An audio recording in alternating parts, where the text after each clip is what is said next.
The cause of death was listed as blunt force trauma, yet the medical examiner's initial examination revealed a complex narrative beneath the surface. Upon closer inspection, multiple sharp force lacerations present on the deceased's torso and extremities became apparent, challenging the original assessment. The medical examiner's subsequent review of forensic evidence and investigative findings indicated that these lacerations were not merely defensive wounds, but were consistent with patterns suggesting an extensive altercation prior to death. Detailed analysis of the wound characteristics, including depth and angle, suggested a variety of sharp objects likely involved in the incident. This shift from initial impressions prompted further scrutiny into the circumstances surrounding the deceased's last moments, highlighting the intricate nature of forensic pathology in elucidating such cases. Chapter: Case Background. The incident under investigation occurred on March 15th at a residential apartment complex in downtown Minneapolis. At approximately 9:45 p.m., a neighbor reported hearing unusual noises emanating from the deceased unit and subsequently noticed the door slightly ajar. Upon closer inspection, the individual observed splatters of blood along the hallway leading to the apartment entrance. The initial assumption was that the deceased had suffered an accidental injury within their home, possibly during kitchen preparation activities, given the presence of food remnants on the counter. Responding law enforcement officers were initially informed by the reporting party and arrived at the scene shortly thereafter, initiating a forensic investigation upon discovering signs of forced entry and additional blood spatter patterns inside. The apartment was secured pending arrival of medical examiner's office personnel to assess the condition of the deceased. Chapter: Initial findings. Upon arrival at the scene, first responders observed a male adult lying supine on the living room floor of an otherwise intact residence. The deceased exhibited multiple superficial lacerations across the anterior torso and left upper extremity consistent with sharp force trauma.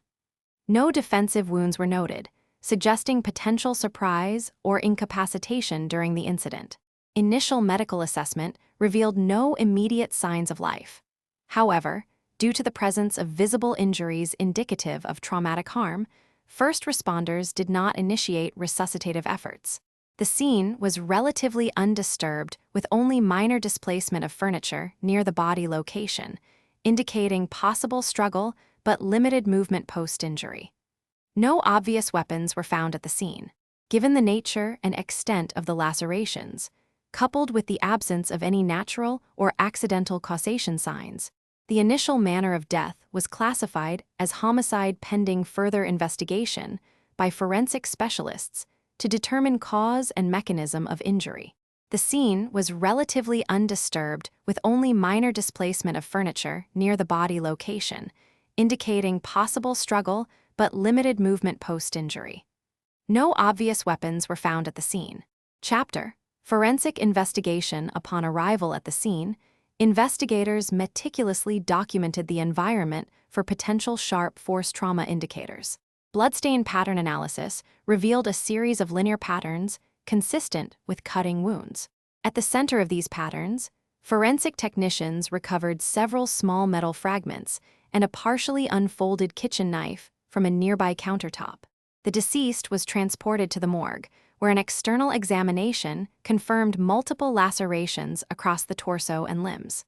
Notable were deep incisions with clean edges indicative of a sharp blade.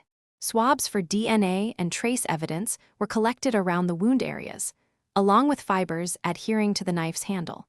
All items were sealed in individual bags marked with corresponding case numbers, ensuring proper chain of custody documentation throughout transport to the forensic laboratory for further analysis.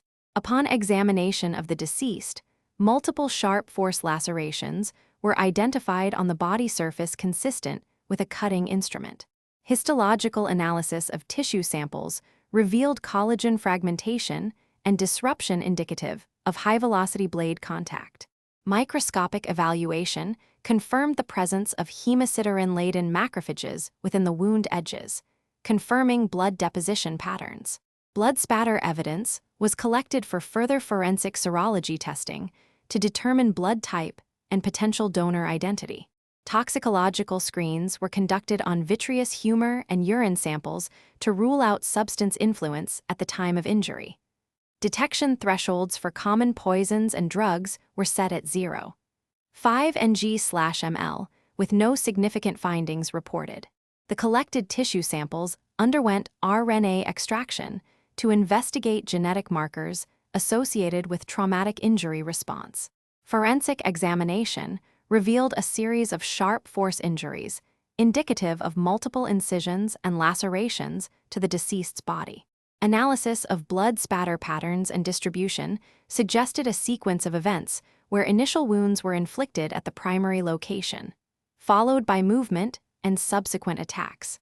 The postmortem interval was estimated through insect activity and decomposition stages, placing time of death approximately 12 hours prior to discovery with a margin of error of plus or minus 2 hours. This timeline corroborated witness statements indicating the deceased's last known whereabouts around that timeframe, but contradicted claims of recent contact made by family members who reported speaking with the deceased later than initial estimates. Suggested, the postmortem interval was estimated through insect activity and decomposition stages, placing time of death approximately 12 hours prior to discovery with a margin of error of plus or minus 2 hours. The presence of defensive wounds and the lack thereof in certain areas supported the hypothesis of a struggle followed by further attacks, confirming the progressive nature of the assault. The presence of multiple sharp force lacerations on the deceased's body indicates a clear pattern of assault consistent with use of a bladed weapon. Forensic analysis reveals precise incisions, suggesting a perpetrator familiar with such tools. The depth and angle of these wounds are crucial for determining whether they were inflicted during an altercation or post-mortem. Conclusive evidence includes identifying striation patterns on the lacerations that match specific blade characteristics. Interpretive elements involve reconstructing the sequence of events based on wound distribution and lividity patterns. Under oath, I would confirm the sharp force nature of trauma, detail my findings regarding weapon identification, and provide an expert opinion on the dynamics of the assault. This testimony aims to offer a definitive account of the violent encounter that led to the deceased's demise, supported by objective forensic evidence. Chapter: Resolution upon comprehensive analysis of all recovered evidence and consultation with relevant experts. The final determination regarding the sharp force trauma incident is now conclusive. Initial assessment suggested a potential altercation involving multiple participants, based on defensive wounds observed alongside primary injuries sustained by the deceased. However, closer examination revealed that the lacerations were primarily concentrated in areas indicative of a single assailant's attack pattern. Forensic evidence, including blood spatter analysis and trace material found at the scene, confirmed the presence of one dominant weapon type used throughout the assault. This finding, coupled with witness statements corroborating the account of a lone perpetrator, led to the re-evaluation and refinement of our initial hypothesis. DNA samples collected from the blade were matched to a single individual, further substantiating this conclusion. The central finding established that sharp force trauma was inflicted by one assailant using a specific weapon. This revised understanding significantly altered the investigation's direction, focusing investigative efforts on identifying the singular perpetrator rather than multiple suspects. The evidence provided unequivocal support for this resolution, thus concluding our forensic examination of the case with definitive clarity and precision. This case underscores the meticulous examination required for identifying and classifying sharp force trauma, highlighting the importance of detailed photographic documentation and careful preservation of laceration patterns. It reinforces the necessity of comprehensive forensic standards to ensure accurate reconstruction of events. The file remains open,